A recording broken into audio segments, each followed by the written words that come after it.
Welcome, Taurus. It's October 2024. Can you believe it?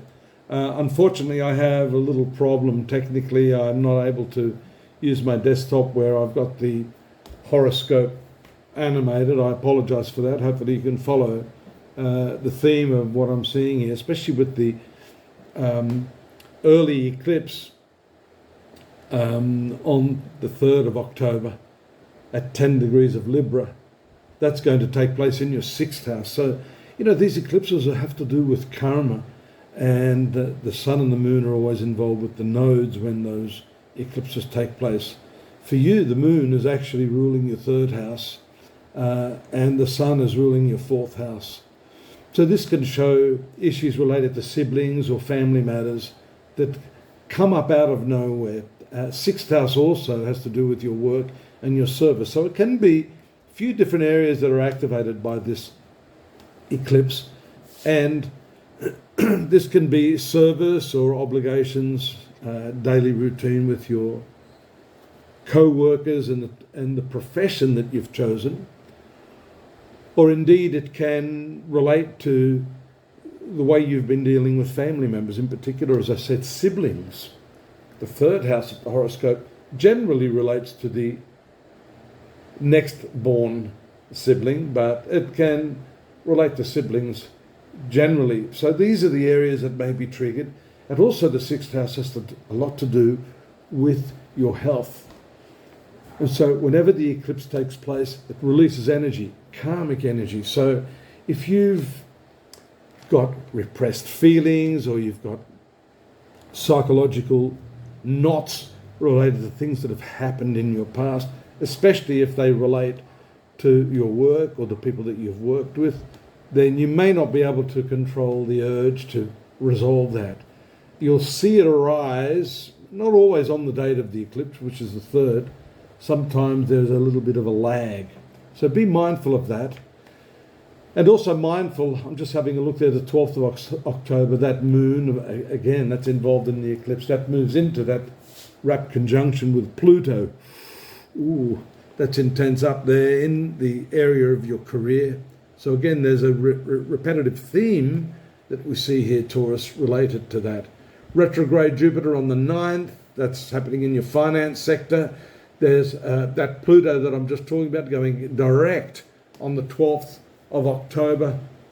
The 14th of October, the sun is at the right angle to Pluto. These are all aspects that are related to the domestic sphere, to your workplace activities as it transits that 6th house during this period. And Mars and Pluto are notorious for their impulse to anger and violence and other negative emotions. So you have to get a tight grip on that, Taurus. The full moon we see there on the, I've got my list here, moon opposite sun, 17th of October. And that's in the 12th house. That's again relating to expenses, past karma, the way you deal with people, and the way you process the troublesome events that you've had in your life. Now, of course, most people are down on themselves if they've made errors or committed sins.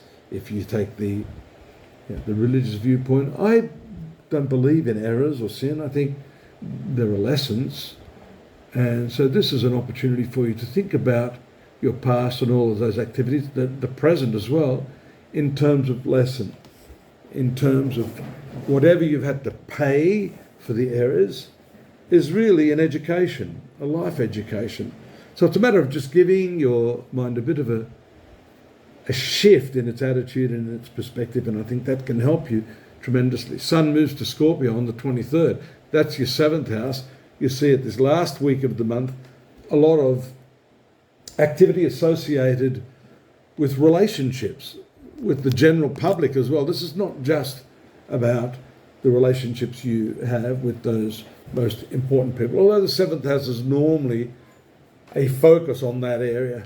You've got Mercury moving through that area as well in this latter part of the month. So a lot of communication is going to be going on with your partner. There could be some dynamic energy with that transit of the moon, 25th, 26th, across Mars in the 3rd house of communication. that Mars I bring into the picture because it rules your 7th house of relationships. So the transit of the Sun into Scorpio, the ruler of Scorpio being transited by the Moon around those dates, this last week of the month. Very, very dynamic, great for communication. If you can redirect all of those negative emotions into a positive discourse, then I think you'll see some amazing results.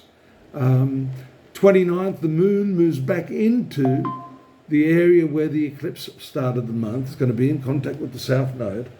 And it's around this time that you might start to feel the energies of stress and excess work and additional demands of people in that workplace area. And so this, at this time of the month, is a very significant point in which to say no if you've been acquiescing to the demands of everyone else. It's a chance for you to say no. No is a very, very powerful mantra, and the mantra I strongly recommend to you during the coming few weeks, Taurus. Don't forget to look at the rest of the reading at astrology.com.au. Kay's put, my friend and my assistant Kay has put those links down there specifically for those of you who want to find out more. I've just been skimming the surface today, picking the jewels out of the treasure box of celestial events that are going to happen for you in the coming month. We'd love you to subscribe, help the channel, help me, tell your friends, drop me a line. I'm here at your disposal, and I'll be back again next month. Take care. Good luck.